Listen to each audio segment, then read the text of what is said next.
అన్న చచ్చిపోతే అన్న భార్యని పెళ్లి చేసుకుంటారు, తమ్ముడు చచ్చిపోయినా తమ్ముడు భార్యని చేసుకున్నాడు కాదు, జస్ట్ ఇన్ కేసు ఒక 4 అన్నదమ్ములు ఉన్న ఫ్యామిలీ ఉందనుకోండి, తమ్ముడో అన్ననో ఏదైనా యాక్సిడెంటో ఏదైనా చనిపోయిన అనుకోండి, ఆ అమ్మాయి పిల్లల్ని పట్టుకొని తల్లిగారి ఇంటికి రాదు, ఆ ఇంట్లోనే మరిదినో బావనో పెళ్లి చేసుకొని వాళ్ళ ఇంట్లోనే ఉండిపోతారు.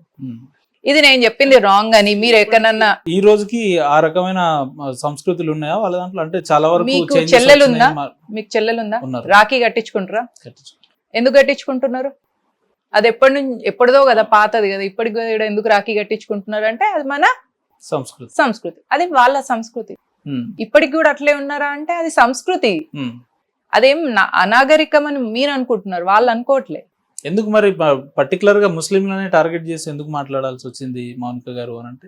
ఇక్కడ టార్గెట్ ఏముంది, వాళ్ళ కల్చర్ అట్లుంది అని చెప్పిన, మీరు అఫెండింగ్ గా ఫీల్ అవుతున్నారు, మీరు అరే ఇది రాంగ్ అని మీరు అనుకుంటున్నారు, వాళ్ళు అనుకోవట్లే, వాళ్ళకి అది న్యాచురల్ కామన్. ఉన్నదే చెప్పింది కదా, ఉన్నదే చెప్పిన. అందుకే నన్ను ఎవరు కూడా ఇంతవరకు నన్ను ఎవరు ముస్లిమ్స్ టార్గెట్ ఎందుకు చేయలే, ఎందుకంటే వాళ్ళు కరెక్టే చెప్తుంది కదా అనుకుంటున్నారు. అవును మేము ఇదే ఫాలో అవుతాం, వాళ్ళు అసలు దాన్ని అఫెన్స్ గానే ఫీల్ గారు.